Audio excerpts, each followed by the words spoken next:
good? What's happening, everyone? Welcome to another edition of Good Friends, Better Rivals. I'm your host, Ferris Muthana, and with me is my main man always, Caleb Ochoa. Caleb, how are you, my man? Not good. I mean, why would you ask that? That's a horrible question to ask.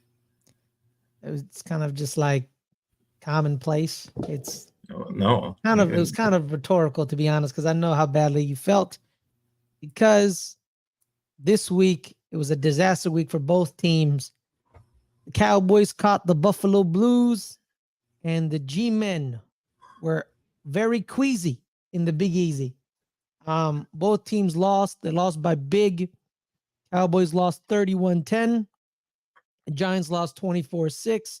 Both on the road. Both to teams fighting for playoff positioning, of course. Actually, the Saints are fighting for the division because the Bucks and the Falcons are all 6-7 at that moment. Now I believe they're all 7-7. Yeah. I think no, the Falcons lost, so they're 6-8. So the Saints are the Saints are 7-8 now. 7-8.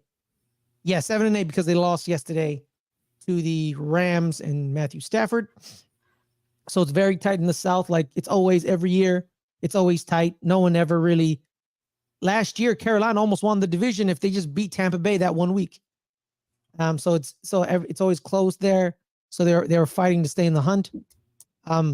Buffalo Bills they're fighting to stay in the running. You know, they have a chance to win the division against Miami. So there's that, and Miami's trying to keep away from them because they have a chance to win overall the conference, get the number 1 seed. Shout out to Ryan Christensen, the Bills. Hey, man, because ain't nobody circled the wagon like the Buffalo Bills, man. But before we get that, Caleb, I want to talk some NFL news. All right. Mostly it's a lot of injuries. Nothing big happened this week. We have a big game coming up on Monday Night Football, Ravens and Niners on Christmas Day. I like Christmas Day. Yeah, it's Christmas Day, right? What's the Sunday night game? The Sunday night game. Let me check. I know that one's also big too. But Christmas Day is Day. There's 3 games. There's You're 3 games on Christmas Day. Wait. So I think Patriots Broncos on Sunday night. And then on Christmas Day at 10 a.m., you have Raiders Chiefs. At 1:30 is Giants Eagles. And then Monday night, Ravens Niners. I want to talk about, Caleb, kind of like they've kind of like, due to the fact that the schedule went the way it is, the NFL's kind of coming onto the turf of Christmas Eve or Christmas Day. They're really going after the NBA's day, because back in the day before the back-to-back years before Christmas, because Christmas usually never fell on a NFL day. Last year was a Saturday. This year it's a Monday. It's Monday Night Football. And the NBA is kind of scared of it, really, because last year those NFL games, I think that was the game the Rams blew out the Broncos. It still had a great rating, and I think it beat a couple of its Christmas Day games. So the paradigm is shifting, because Christmas Day could be something the NFL finagles its way onto. But if it falls on like a Wednesday or not Tuesday or Wednesday. That's what the NBA wants. The NBA wants Christmas Day to fall on a Tuesday or a Wednesday. They don't. If it falls on a Saturday or a Sunday or a Monday or a Thursday, they're screwed. Even Friday, yes, because towards later the season, Fridays become NFL games as well. So yeah, do you like the Christmas Day football? Yeah, I just wish they were better. There is the one good game, but the other 2 games, it's hard. It's hard to know who's going to be good by the time Christmas rolls around. So you're kind of. Did you expect the Rams to blow out the Broncos last year, 51-10? No one expected that. No. Yeah, but that's what I'm saying. Like they can only predict so much of what they think is going to happen. So I get it, but maybe they should just open up to those games as being one of the flex games. So you don't have to get through Raiders Chiefs. after you open presents, you know. That's when you open presents. They give you like you open presents. When you open presents. I don't know when. East Coast, it's like at 1:00, so I don't know when the hell you open presents. Wait, why would you open presents at 1:00? Don't you open presents when you wake up? That's why I said it's after you open presents on the East Coast. Yeah, the East Coast would open them at like 9 a.m., 10 a.m. Yeah, so it's right after before that. Yeah, so then you have to get through this crappy game. Yeah, and then on the West Coast, you can open them at 10 a.m. and not watch the game. Yeah. So we're shout out to the West Coast, best coast. You know what it is. All right. So Caleb, take us through what happened, man. James Cook ran all over you. We've been saying it for the past 2 years. The Achilles heel of this defense, stopping the run. And the Bills were like, we're gonna run it down your throats. Yeah, and that's the biggest thing. You know, I think they've seen it before with on tape. You can just see it on tape how to beat us, and that just run right at us. And and the teams that actually commit to the run and say that's what we're gonna do. We're just gonna keep on running on the Cowboys. That's where they're gonna hit us hardest. You know, you're gonna attack us on our weakest position, which is the defensive tackles right now, and the linebacker position, because those two are injured, because our best defensive tackle, run-stopping defensive tackle, Jonathan Hankins, was out, and our best linebacker is out in Lane Vander Esch. So extremely weak in that middle right there. So might as well just run it down your throat if that position is weak. That, you know, it doesn't help when your first round pick is, complete disappointment up to this point in his career. Why hasn't Mozzie Smith panned out? Because Will McClay usually hits on those first round picks. Yeah. Except Taco sometimes Charlton. You get it wrong. Sometimes you draft a Taco Charlton, and it seems they all come from Michigan, all these bust picks. I mean, stop drafting players from Michigan because they all suck. I mean, they just suck. Well, according to society, Aiden Hutchinson is the second coming of Jesus. He's pretty good, but the ones we pick suck because Taco sucked, Mozzie's sucking, and Luke Schoonmaker hasn't done shit either. Hey, pause. Yo, that's crazy. I mean, they're just the ones we pick are terrible. That's where, like I said, that's where, like you said, that's where we're most vulnerable. And those players, and what doesn't help is that we're missing tackles. Like all of a sudden we're just crappy at making tackles. All of a sudden, that's just lack of effort. You know, just run stopping in general, making tackles. That's just lack of effort. And you just didn't show any during this game. You know, and I think that's the biggest part why they were able to run it so well. Shout out to Ryan Christensen. Caleb giving up on the Cowboys so much he's wearing a Vegas Golden Knights jacket. Well, this jacket's just warm and it's raining outside, so. That was a funny comment, though. That comment was funny because you're always wearing Cowboys gear. So today you're like, no. No, this one's just really warm. Like, look the inside; it's just very, very warm. Yeah, keep using that as an excuse. You have other warm Cowboy jackets. Not as warm as this one. This one's so comfortable. You know what? NHL teams make very good warm jackets. You've been to a Vegas Golden Knights game, right? Yes. That arena is hockey arenas are cold, man. Well, I think that's probably why they make good winter gear, because it's a winter, man. It's not even just winter gear. Like they're playing in spring too. Well, I was just saying it's like cold, as in like it's a winter type of sport. Like if you played outside or But like so, I went to watch the Kraken in San Jose once. I walked in and I was like, I'm gonna have two jackets, right? It wasn't really cold outside, right? It wasn't that cold outside. But then when I got into SAP Arena for the Sharks Kraken game, boy, thank the Lord I got two jackets on. Thank the Lord. Shout out to the Kraken. All right, continue, Caleb. Your team sucks. No, well, our defense sucked on Sunday, definitely. But they're pretty bad, dude. James Cook had 221 total yards, 2 touchdowns, a receiving and a rushing. He's really taken over the bell cow position of running back. You know, they ran the ball very effectively. I believe ran it 49 times. They Mm-hmm. ran 49 goddamn times. That's just embarrassing, man. To just say that we're just gonna run it almost 50 times on you, and you ain't gonna do anything to stop you. That's Yeah. just, I mean, come on, man. That's just completely embarrassing. 266 yards rushing. Yeah, and Shout out to Reg. How you doing, Big Reg? and then doing that just really affects the entire game because they rule a time of possession when they run it so well like that. We don't get Yep. many opportunities on the other side to get the ball back. And 35 minutes. even TR when we did 24. get even when we did get the ball, we didn't do much with it, 25.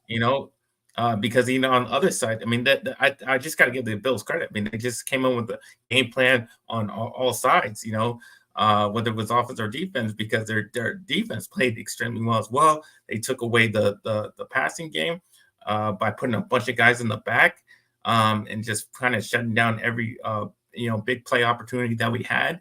They weren't letting their guys get open at all. Dak just had to kind of sit back there and go through his progressions, and he wasn't finding nobody. And then it was either an incompletion or he was getting pressured and sacked or something like that. He just didn't have anywhere to throw the ball.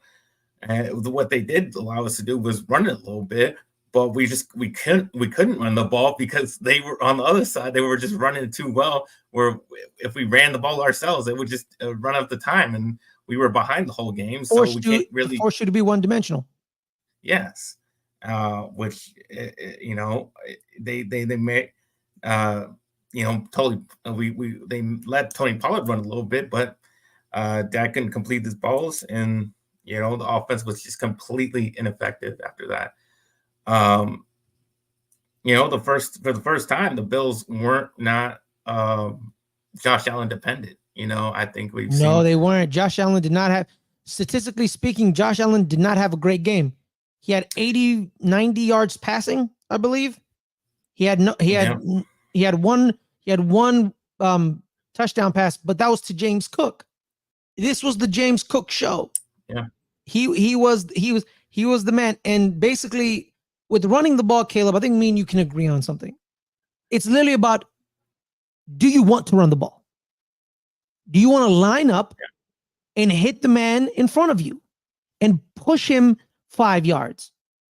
The Bills wanted to do that. The Cowboys were like, we don't want any part of this. And that's what it is. You guys got bullied, manhandled, and stripped of your charisma and confidence, defensively wise. And it's not the first time. It's not the first time that this has happened. It's happened, multiple times against the Niners. Yes. Yes. It happened against the Cardinals. They were able to run the ball really well. Just any team is willing to commit to the run, just runs all over us. They can't stop them. I'll talk to you about committing to the run in a minute. And that's just part of I mean, I could see like our defense giving up some run because that's just the nature of the defense of being overly aggressive on the pass rush. But just being this bad is just where's the effort then? Like, because you can play better and put more effort into it and at least stop it somewhat. You're still probably going to be not great at it, but you can still do better than what you showed out there on Sunday. We just need help at linebacker. I think that's the biggest part with LVA out and having a light guy in Marquise Bell. And from it doesn't provide much physicality. He's a safety. He's showing his safetiness. He's not a linebacker. Yeah. Obviously we definitely need another big guy besides, Mosley Smith. We just need somebody else that's better at run stopping. And the rest of them are all pass rushers. So it's hard to, and that's just what the defense is. I mean, you can't really, we try to make, it's not like we haven't done anything to improve it. We traded for Jonathan Hankins. We drafted Monty Smith in the first round. We're trying. It's just not working, and then the rest of it is that's just the defensive scheme is to have a great pass rush and get after the quarterback. If only you had someone like Dexter Lawrence. If only. Yeah. I mean, that's true. But at this point, there's not much you can really do. I mean, that's just what it is. I mean, that's the defense. Yeah. I mean, when I was watching the NFL recap of the game, it was a lot of plays. When you're running the ball and then there's like a pile, and it's a bunch of dudes pushing each other in the pile. The Bills won most of those. they shoved their running back extra more yards. They got the 1, the 2, the 3, a couple of yards because of that. There was the dumb I believe penalty wise it was 5-1, so it wasn't really egregious in the penalty. Like, oh, we got robbed penalty wise. You know what I mean? So like we can't really. I don't think we did. I mean, I guess some calls, but that just I mean, not anything that wasn't out of the ordinary crap we always get. But that's the thing. Glad you brought that up because that's why we can't win on the road. The penalties, the dumb penalties that we commit all the time. We can overcome them at home because we get the crowd behind us. We have the comfortability factor, and on the road we don't have any of that, and we can't do anything when we start committing penalties. That's how they got their at least their first drives to keep going. That's because we committed dumb penalties, kept their drive going, and that's why we just can't overcome it on the road. And that's why we can't beat any good teams on the road because we cause too many goddamn penalties. Yeah, so that's just being more disciplined, and that's been a problem for the last couple of years. Just not having the discipline to put a really good performance out there on the road and not committing penalties. And that's why we've been struggling. But that it doesn't help when your offensive line is messing up, was getting hurt with Zach Martin and Tyron Smith goes out. And so we struggle. Dak has to get rid of it quick. So if you want to, I see everybody want to go after Dak and say, oh, he had such a bad game. I don't know. I mean, it was raining. I'm not saying he played well, but it was raining. Or his 2 best linemen are gone.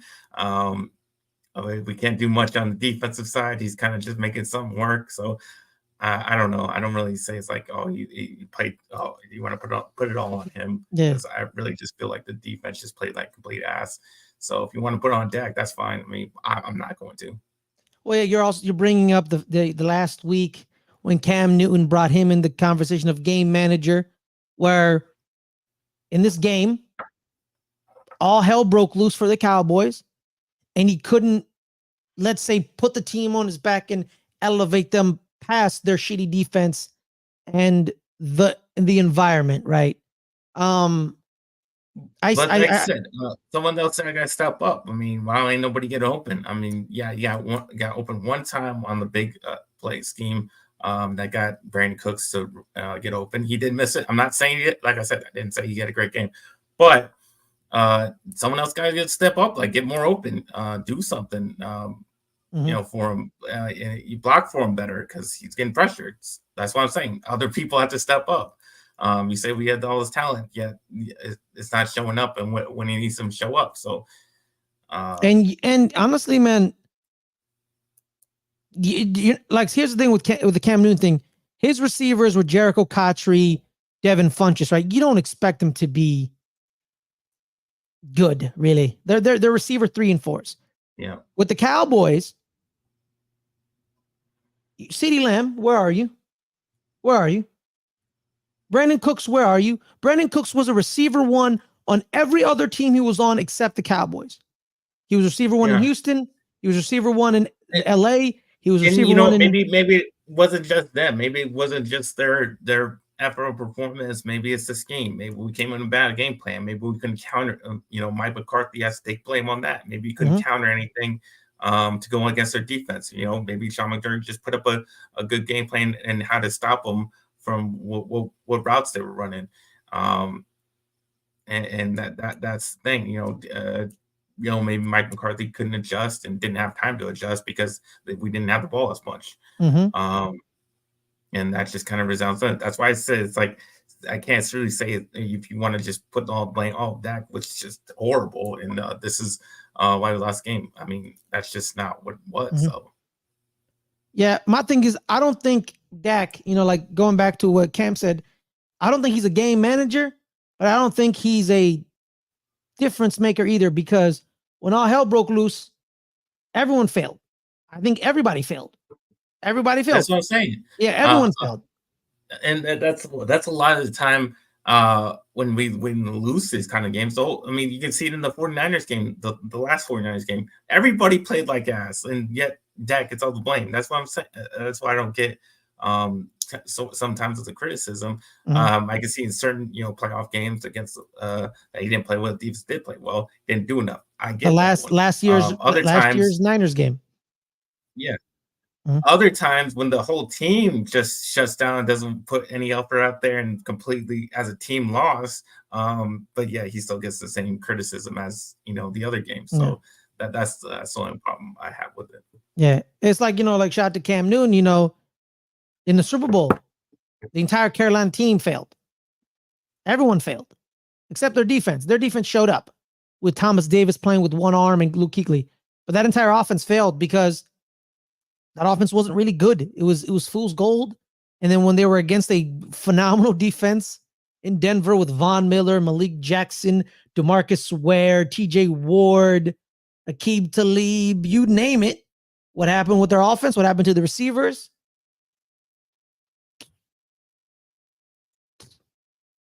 Everyone blames Cam Newton for not diving on the fumble. Everyone said Cam Newton didn't play well. He didn't play well. Nobody on that offense played well because everyone on that offense wasn't good outside of him. Just like this game, everybody failed. Against the Niners a couple weeks ago, everyone failed. Literally, y'all got punched in the mouth. Y'all got punched in the mouth, and y'all kept getting punched in the mouth. Y'all kept getting punched in the mouth, and y'all didn't respond against the Niners. You didn't respond against the Bills. And I'm sorry, Caleb, I think it is. The defense was feasting on bad offenses early on in the season. When these offenses now are fully clicking, the Niners, the Bills, the defense's flaws get accentuated. They can't stop the run. Oh. Trayvon Diggs isn't there. Their corners are lacking. Sorry to Deron Bland. I'm a big Fresno State big fan. DK Metcalf showed you. Let me run deep. I can outmuscle him. He can't cover me deep. They showed that a lot of his picks, he jumped routes because of pressure. So the pressure got there, quarterback throws it, jumps it, touchdown.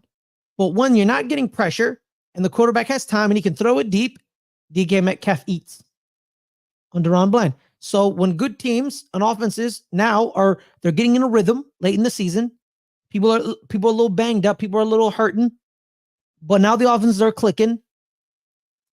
Niners, Seahawks, and the Bills showed you that Dallas' defense is good, but it's not generational. It has flaws and gaps. Can't stop the run for nothing. And Deron Bland can't cover me deep. Yeah. That's what it is. Yeah. So just completely embarrassing loss. D Rogue Pod. Yeah, it was some. But that it's happened. Like I said, it's happened with the Niners. It continues to happen.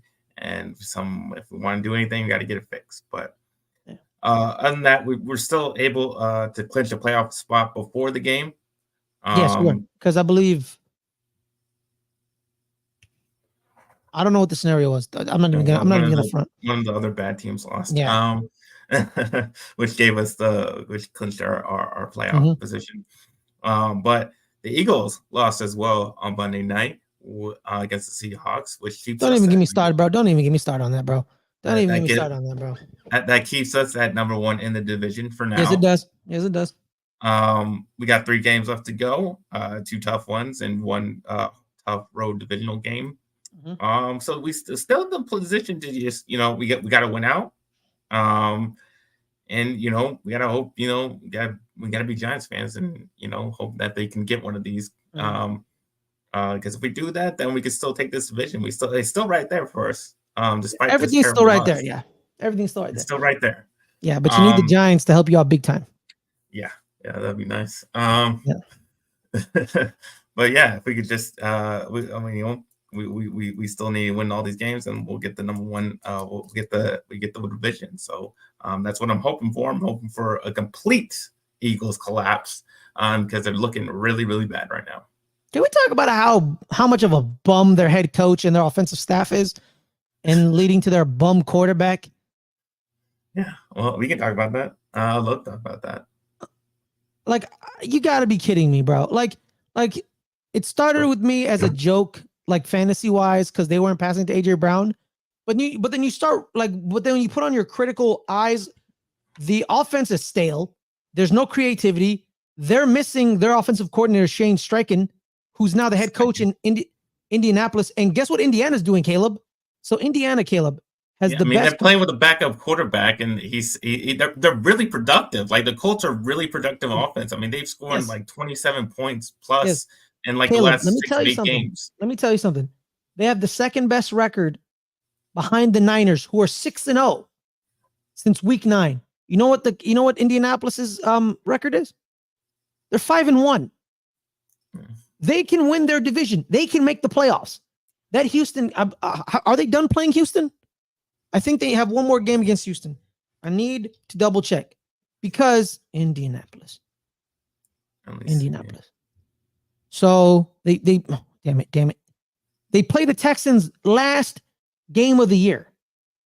Game of the year. They play the Texans.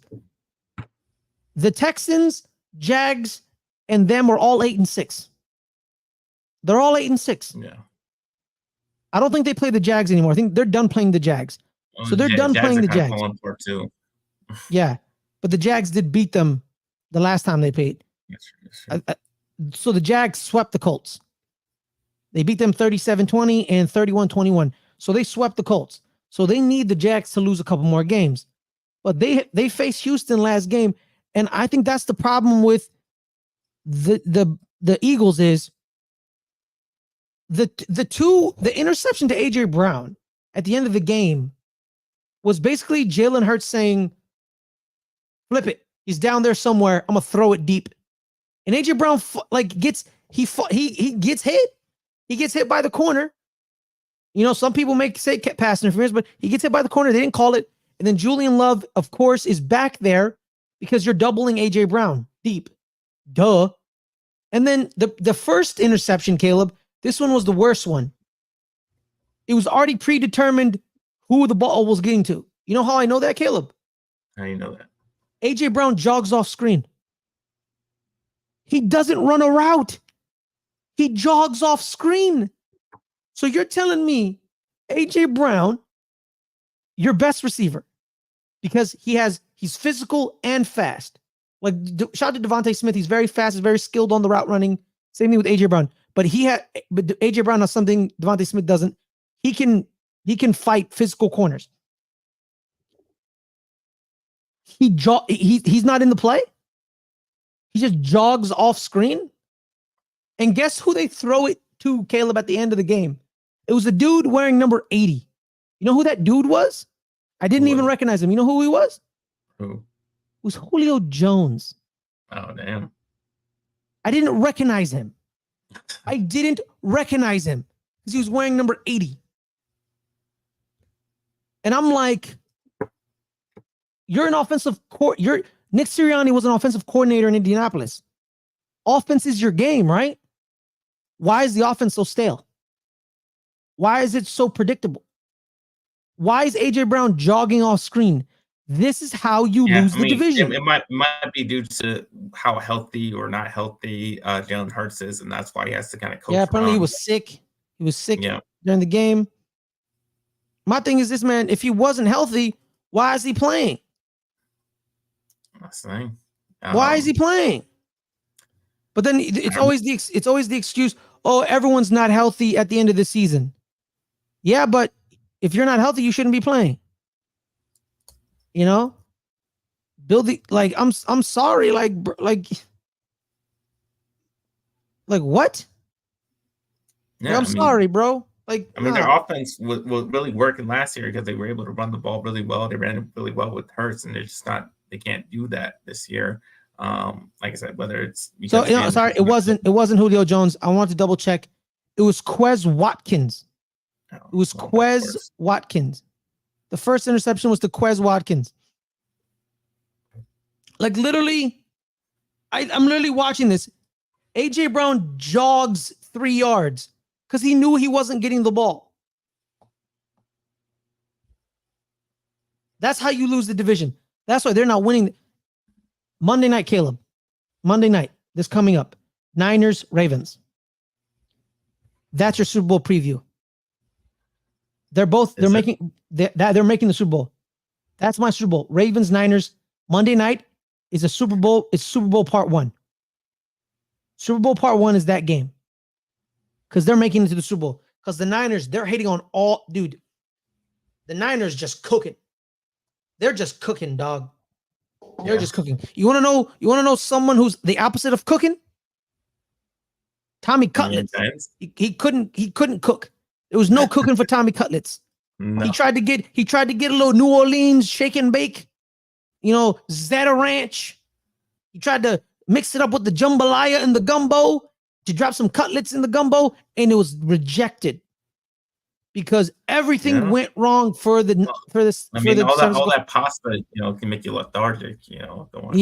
But here's the problem, Caleb. The New York Giants make me laugh so much in the sense that you're going against one of the worst rush defenses in the entire NFL. The only people worse at defending the run than the Saints are these 3 teams, Caleb. The Broncos, the Cardinals, the Packers, and the Saints are 4, which is funny because they're ahead of the New York Giants, who are 5. They have given up, the Saints this season have given up 1,943 rushing yards. What are we like last? No. The Saints have given up 1,903 yards. The best rush defense team by yards is the Chicago Bears, who've only given up 1,117 rushing yards all season. But by game, I believe the Saints were giving up 132 yards a game. And you know what? You know what the Giants said?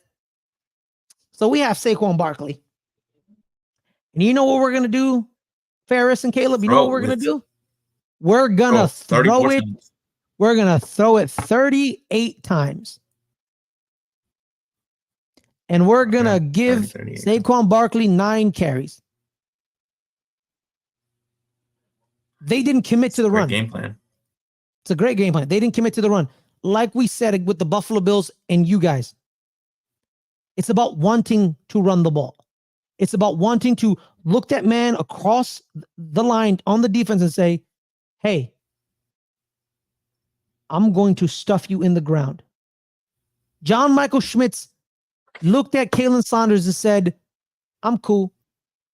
The Giants looked at that team and said, we're good. We don't want to do that. We're fine. I want to make sure to get the defensive stats per game, because the per game is much better because it shows you the law of averages. Let's see. And to come off a game where the Giants ran it extremely well against the Packers, just the week before, and to not stick with that, what has been successful for them and what they know is going to work, especially when you have Saquon Barkley, and especially when you have Tommy DeVito as your quarterback.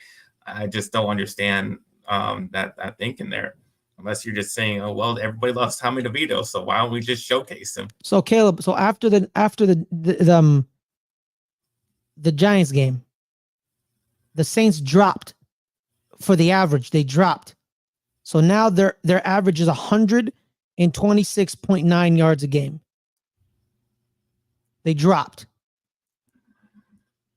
But overall, yards wise, they're still 4th. You see that? Their average dropped because they stopped the Giants from running the ball. They stopped them. I don't know what the Giants want to do. What do they want to do? Do they want to win? Do they want to tank? Because I know what they want to do. I know what Joe Shane wants to do. He wants a top 5 pick. He wants to pick in the top 5, top 4. But the problem is, the guy above him wants to stay competitive. He wants to keep this facade that, like, we're the Giants. We don't tank. We don't tank, right? We're like the Pittsburgh Steelers. We don't tank. Because that's what we are. We are that. But guess what, homeboy? Y'all have sucked for the past 20 years. 10 years. You got to tank some point because winning games has he's lucky that Andrew Thomas panned out because we could have had Chase Young, but we had to settle for Andrew Thomas, which is crazy, right? Which is crazy. We had to settle for Andrew Thomas. That's crazy. So thank the Lord he panned out. We want a top 5 pick. We need a quarterback. We need a quarterback. And there's 3 quarterbacks that people are really liking. Jalen Daniels, who just won the Heisman Trophy. Caleb Williams at USC, who's been the number 1 pick for the past 2.5 years. And Drake May out of North Carolina, who supposedly has all the tools and the traits and he's clay, you just mold him. Those are the 3. We need to stay in the top 5. That's what we need to. So the Giants, I believe this game, I believe they kind of threw the game. Yeah. They tanked it. Because this game plan made no sense. You're against one of the worst rush defenses in the league. And you said we're not going to run the ball. But the previous week, you punched the Packers in the mouth. But all Caleb, right. I know what happened, Caleb. I'll be back. 1 second. All right, he'll be back. But let me tell you guys what I think it is, guys. The reason we beat the Packers, the reason I think we beat the Packers is because America was watching us. America was watching us. All right, it was a Monday night game. We were the only game on. It was us in Tennessee and in Miami. So everyone was focused on Monday Night Football. No one was watching. So Sunday, when you get thrown in that 10 a.m. window, that's when you're allowed to have your stinkers, your mess ups, your facades, your broken down plays, your broken down games, and you can hide a loss. Hide a loss because you don't want to lose. You don't want to be seen to make sure you're tanking on primetime television because last time that happened, the Eagles literally told the world we're tanking this game against the Washington Commanders. And the world never forgave them, and Doug Peterson got fired. So on Monday Night Football, the Giants couldn't tank. They can't tank because it's Monday Night Football. You're on prime time. You can't tank. You can't do it. But you can tank on Sunday at 10 a.m. in that window when you have 6 other games. No one's really watching. No one's really paying attention because you also have the other games on. So you hid your loss. They think they slick. Am I being a little conspiracy theorist? Maybe. Well, am I completely right? Possibly not, possibly. We don't know. But that's the way I think is. No one tanks on prime time. No one does that. There's teams that are just bad. Like us. Wasn't that Eagles game where they took out their quarterback on prime time? Exactly, Cub. There it is. See, I was just saying that because they blatantly tanked on prime time. Everyone knew what they were doing. And everyone got mad at them. And everyone was like, what are they doing? That's not all right. That's against the laws of the game. Don't desecrate the game like that. Doug Peterson didn't care. He knew he was tanking. He knew Howie Roseman wanted to tank. So he did what he did. But then he ended up getting fired. But the Eagles got what they wanted. And that's why the Giants didn't want to tank on Monday Night Football because trust me, they don't want to win the game against the Packers. That just makes their pick worse. But the problem is it was Monday Night Football. Everyone's watching. Everyone's judging. Everyone was watching you very closely. Miami's lucky that the Giants also played that night because people forgot about Miami completely fumbling the game against Tennessee because they were too busy talking about Tommy Cutlets. But the following week, it's Sunday, 10 a.m. you're in the 10 o'clock window when 8 other games are in, and you're watching 8 other games, and you can hide your loss. Players don't tank. Organizations do. And Joe Schoen knows it. Because that's what Joe Schoen wants. Because he knows that he's not going to, like, here's the thing. In Buffalo, the year they made the playoffs, they lost in the first round of the playoffs, so they were still in the teens. They were in the teens. And they knew people didn't like Josh Allen like that. So they knew we need to get to 7 to draft Josh Allen. So they go up to 7 to get Josh Allen. They moved up like 7 spots, I believe. I think there were 14, 15, 7 or 8 spots. And they got their man. But the thing is, with the Giants, he wants to get the best possible pick because he doesn't want to trade up like Brandon Beane did. Brandon Beane made that trade. But Joe Schoen's like, if I can get a top 5 pick, it makes it easier to trade up, or it makes it easier to stay put, because in the top 5, 2 quarterbacks can go. Marvin Harrison's going to go. And probably Jaden Daniels is going to go in the top 5. So those are 4 slots. So you want to be in that top 5 to get one of those 4. Because if you're at 5 and you say, oh, snap, I need to get to 3 because I want Jaden Daniels, and that's when he's going to go. Going from 5 to 3 is easier from but going who from. They really want. They want some Bo Nix. So. Shut up. Right? It's easier to go from 5 to zip it. It's easier to go from 5 to 3 from 8 to 3. It's easy. So he wants the easiest possible job in the draft. I know that's my theory. This is my theory. Am I right? Maybe. Probably not. Am I wrong? Maybe. Yes. How do you know? You don't know. You're just saying that. You're strong a lot. I mean, you're wrong a lot too. Get out of here. You're a Cowboys fan. You were born wrong. Every year you think you're going to win a Super Bowl, and every year me and your team have the same fate. We're sitting our ass on the couch watching someone else hold that trophy. You know what? I'm not going to lie to you, man. I was talking to a lot of Smack to Niners fans, and I told them my team and your team have the same fate. So I seriously hope that the Ravens win a Super Bowl. So my friend doesn't call out that receipt I tweeted out, because I know she saved it. I know she did. And me, I don't run away from my tweets. Yeah, I did it. I said it. I don't care.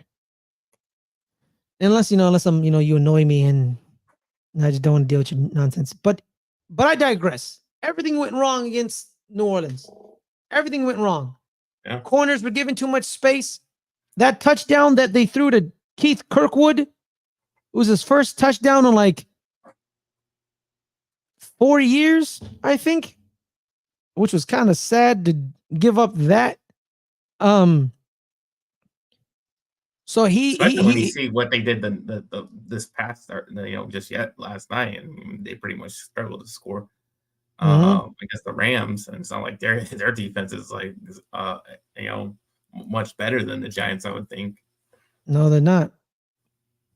I think it was just a bad game plan. I just think that's why I think Wink Martindale's coming back next year, because I'm pretty sure, because that game plan was not a very good defensive game plan. And I'm pretty sure that he told Wink, hey, Wink, you're going to come back next year. Do me a solid. Call a bad game. Call a bad game. And he called a bad game. So it is what it is. Because Alvin Kamara did nothing.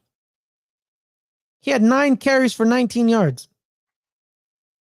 Oh, wait, no, that's the wrong game. That's the wrong game. What the fuck? I was looking at my bad. Night. Yeah, that was last night. Sorry. Alvin Kamara had a great game. He had 16 carries for 66 yards. My bad. Wrong game. I was like, Chris Olave. We didn't play against Chris Olave. What? So yeah, Keith Kirkwood. Jimmy Graham came in the game, so Jimmy Graham went for his corner, which took the safety away, and then Jimmy Kirkwood kind of just like slid where the safety was supposed to be. But with me, I'm like, nah, bro, the safety should stay because they're using him as a decoy, but it is what it is. But I digress. Let's move on to the next week. All right. The Dolphins are they going? The Cowboys are going to Miami. on the road You're on the road again. again. Take me through how can you stop the Dolphins? Because the Dolphins been looking good. They Yeah, I bounced mean, back very well. it's going to be tough because they don't just have the receivers. They also have the running backs. They have Mostert, they got A-Chain, and like we've seen, and like we've said, we have problems stopping the run. You have Jeff Wilson Um, Jr. that's if they have the commitment to run. I think the difference is that I think we have a better chance of getting to Tua. We've seen Tua take some hits throughout his career. So I like our chances better in the pass rush in this game. But like I said, if they commit to the run, then we may not have the opportunities to.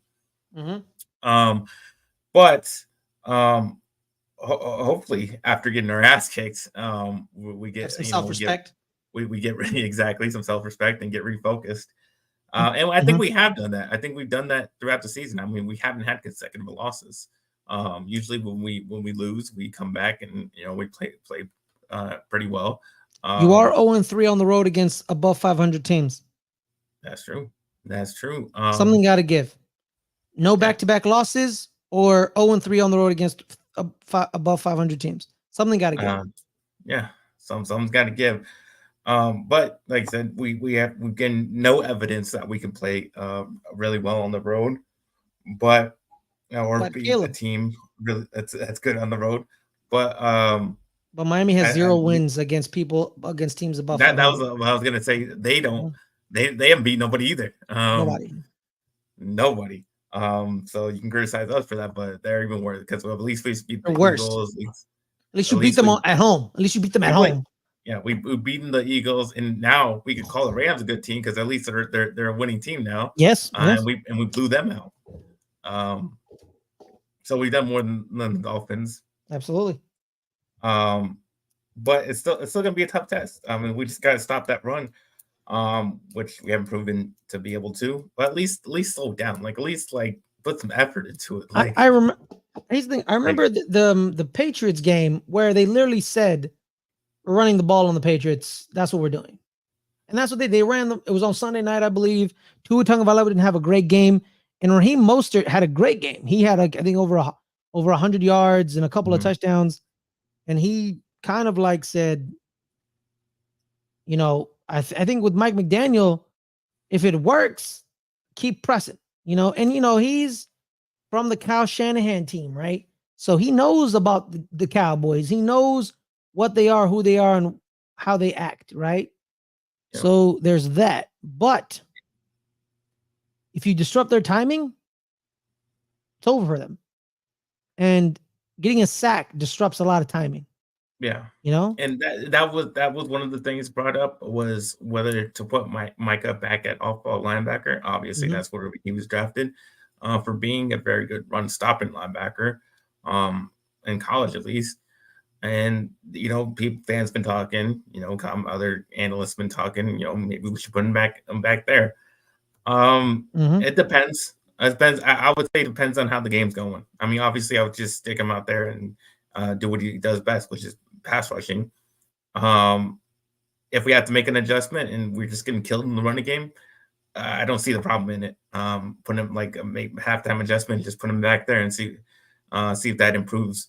Because there's no point in just letting them be on the end if we're just going to get killed in the run game all game long. So if that's an adjustment we have to make, I would say it's depending on how the game is going, then might as well, because it ain't gonna hurt.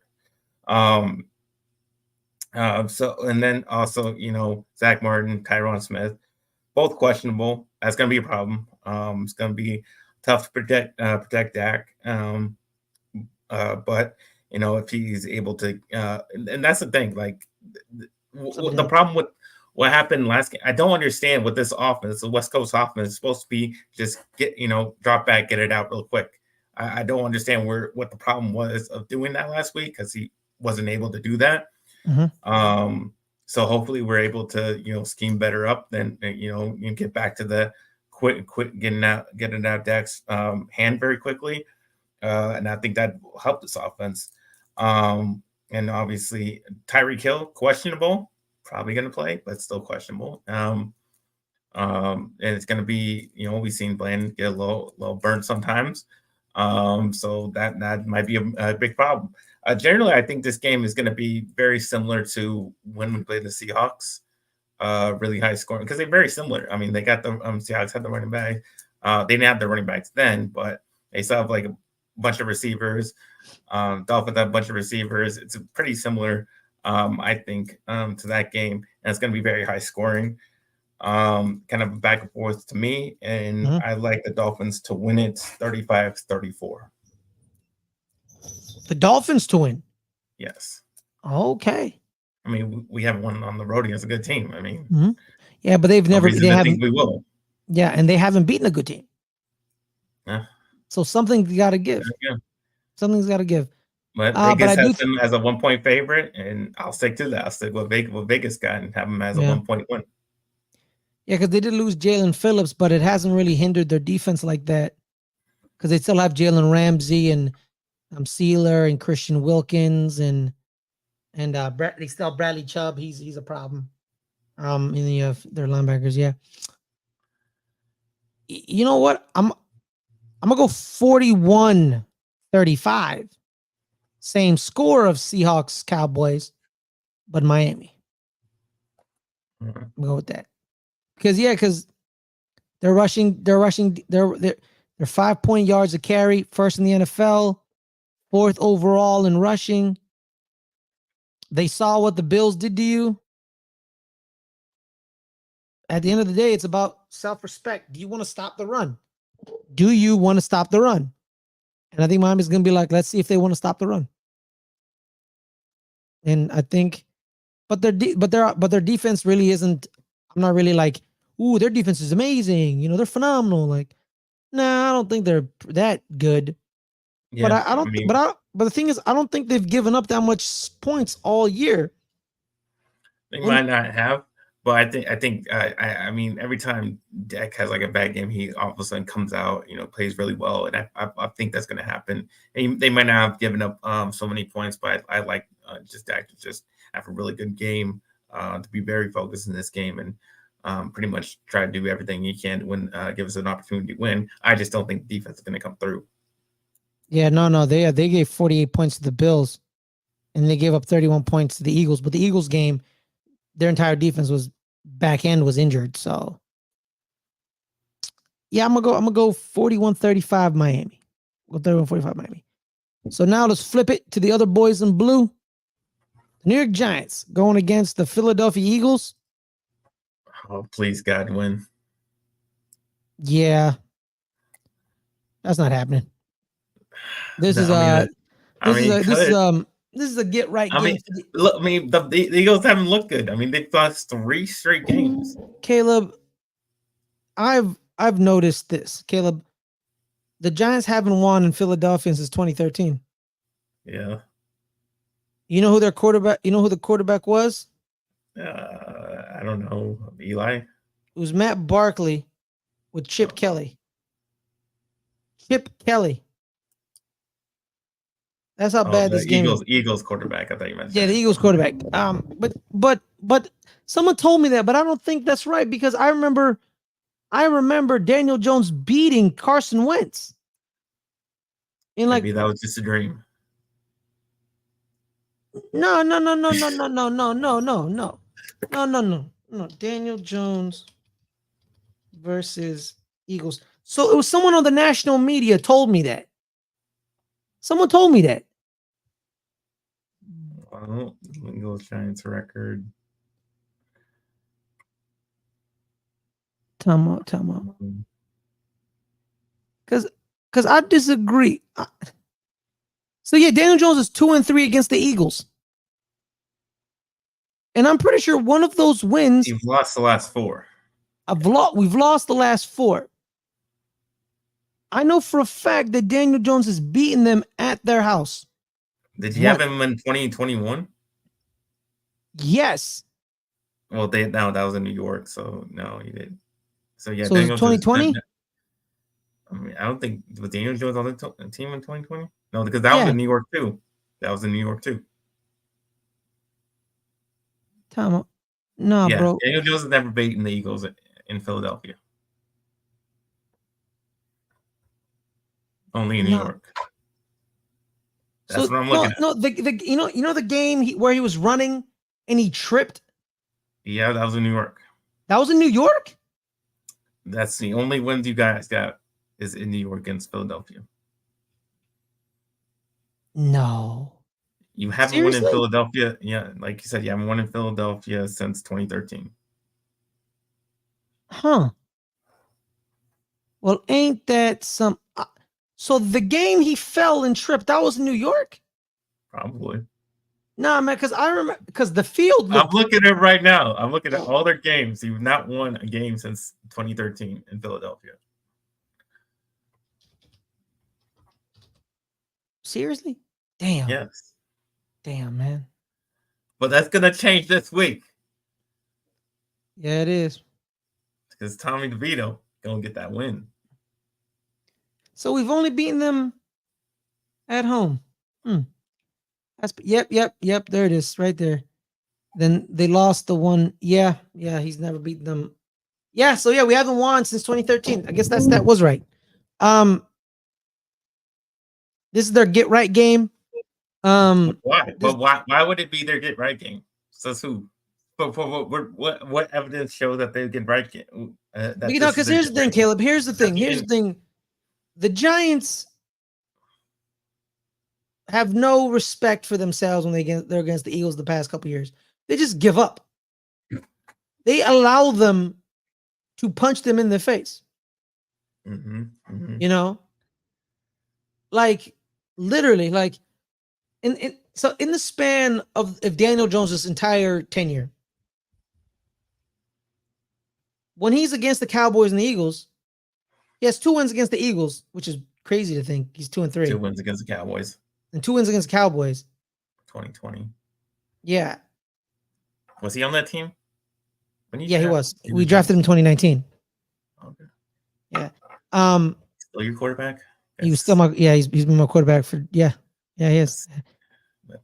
My thing is this, Caleb, is this. The Commanders and us have been trashed the entire time he's been on this team. They occasionally upset you and the Eagles on regular. But when the Giants play them, when you're good or they're good, they have no shot. But when the Commanders play you guys last year, 2 years ago, they have beaten you. Last year the Commanders beat you and Philly at home. They upset you on the last day of the year, and they beat the shit out of Philadelphia. They were the one loss Philly had for most of the year. Oh, it was actually just one time in 2020. Yeah. We actually won the first game because Dak was still playing. Yeah. And then, he broke his leg. The other year he broke his leg? Yeah, but he won that game still. Yeah, technically he won that game, yeah. Shout out to Andy Dalton. He won that game, really. That should be an Andy Dalton victory. Because I think the game was still, tied. Yeah, we lost the last game of the year. Yeah. Yeah. So, when Dak's not playing, Daniel Jones don't do nothing.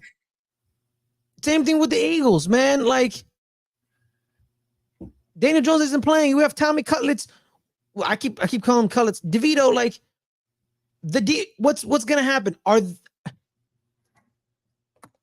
How is the game gonna be called? Because against the Seahawks on Monday night, the problem wasn't their defense. The defense wasn't the problem. It was our offense that was the problem. So is our defense going to show up and stop their offense? And is our offense going to do just enough to win? Their offense doesn't look good. They haven't scored 20 points the last 3 weeks. Mm-hmm. You just went over it. You just had your whole thing about how dumb their play calling has been, how stale their play calling has been. So I don't know. I don't see why you wouldn't have a chance to stop them. Yeah, I'm with you. We should have a chance. Everything written, everything's leading is to us upsetting them this week. But I don't see it. They're ready. They're ready to fall apart. I mean, they're on a 3-game losing streak, just ready to just completely implode. You need this victory. Yes, we do. Very much so. The thing is, man, their corners are playing very well. They're young corners. Sidney Brown, Eli Ricks, Keely Ringo. And who on our offensive side is who do I trust? It was funny enough. Jalen Hyatt played against Keely Ringo and Eli Ricks in college. And he burned Eli Ricks. He torched Alabama. I don't know if Eli Ricks was guarding him, which he should have, because he was Alabama's cornerback 1, and he burned them for 200 yards. But then he was against Georgia's defense, and Tennessee kind of fell flat and did nothing. So he knows them. Could he step up? Could Wandale Robinson step up? Wandale Robinson played against Keely Ringo and Eli Ricks because he's from Kentucky. And so they have that. So what offensive player, what receiver is going to take over the game? I don't see it against these corners. Are we not going to run the ball? You know, are we going to test out Nicholas Morrow and their other linebacker, who I have no idea what his name is? I don't even know if N'Kobe Dean's playing. And they just injured Leonard. Darius Leonard, yeah, but what is he doing? I don't know. Is he playing already? I think so. Yeah. And the problem is, Caleb, is our guards are not very good. So you tell me Jalen Carter and Fletcher Cox are going to have a good day against them? Probably. And then that frees up Hassan Reddick. Hassan Reddick loves playing against the Giants. When he was in Carolina, when he was in Arizona, he had 5 sacks against us. When he was in Carolina, he had, I think, 3 or 4 sacks against us. When he's in Philly, he's always eating. He loves playing against the Giants because that was. How do you guys go from 0 sacks one game and 7 sacks the next game? Like, what the hell? Because Tommy DeVito used his legs against the Packers defense. They couldn't they couldn't contain the rush lanes. They pressed up and he just ran up. The Saints rushed, but they kept control of the rush lanes. So when he tried to go up, there was a defensive tackle there. And that's what the Eagles are going to do. They're going to press up, but he's trying to evade Hassan Reddick. Jalen Carter's right there. Fletcher Cox is right there. They don't over pursuit. Fletcher Cox is a veteran defensive tackle. He knows how to rush the passer. He knows if the pocket is collapsing, quarterback's stepping up. So Fletcher Cox has to stay right there. And he's going to come to him. And that's what the Packers didn't do. Their defensive tackles didn't stay to keep the middle of the rush lane tight. They rushed up and DeVito slipped through. And that's why he had 71 yards rushing. He had 71 yards rushing and Saquon had 86 yards rushing. I'm going to go 24-20.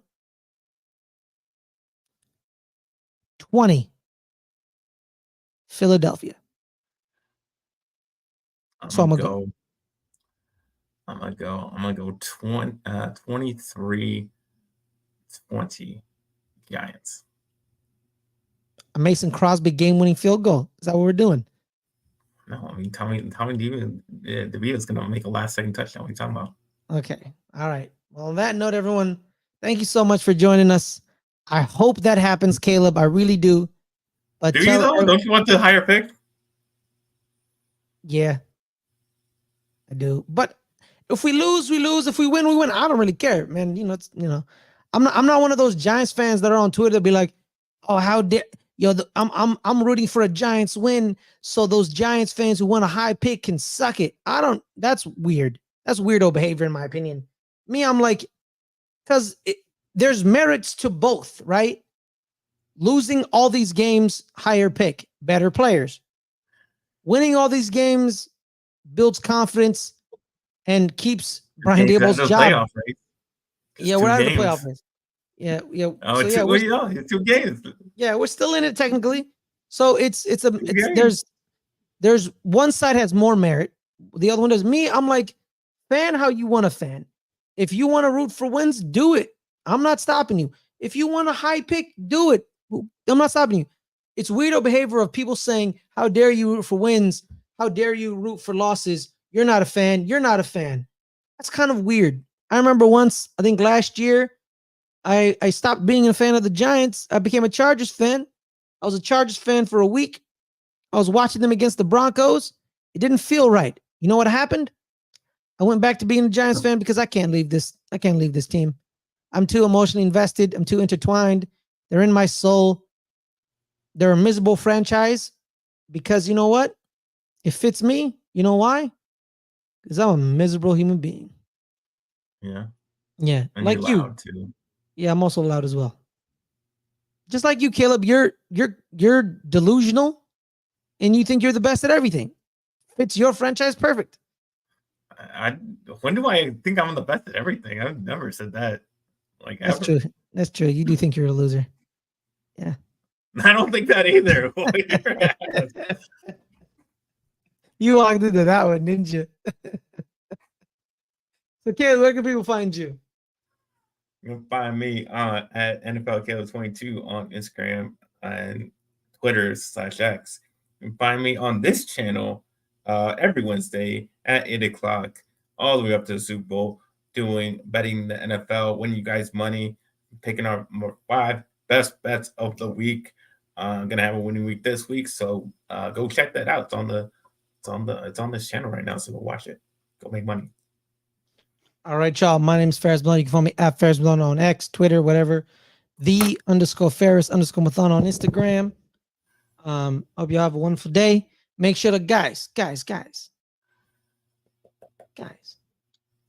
like this video, subscribe to the channel, hit that notification bell to get all the notifications of our videos going live. Because in next week we're gonna go live a lot. Our other football show, starting 11, World Football. We'll be going live for Boxing Day and New Year's Eve for the Premier League. We always go live, or we've gone live a lot lately. We've kind of minimized our pre-recorded stuff unless there's some extraneous circumstances. So make sure to hit that notification bell to get all the notifications of us going live. I was talking too fast. Like this video, guys. We're at 119 subscribers. We're trying to get to 120. Sorry, not New Year's Eve, guys. January 2nd. They're going live January 2nd. I apologize. Thank you, Adelia. Yeah, we're at 120. We're at 119. We're trying to get to 120. So share this link with your friends, your family, your bitter rivals, your good friends. So that's all I'm got to say. Stay safe, everyone. Have a wonderful holiday. Whatever holiday you celebrate. Hanukkah, Christmas, Eid al-Kabir, Eid al-Zghir. Shout out to my Arabs. Kwanzaa, whatever. Do your thing. Do it safe. And have a great time with your family. Peace.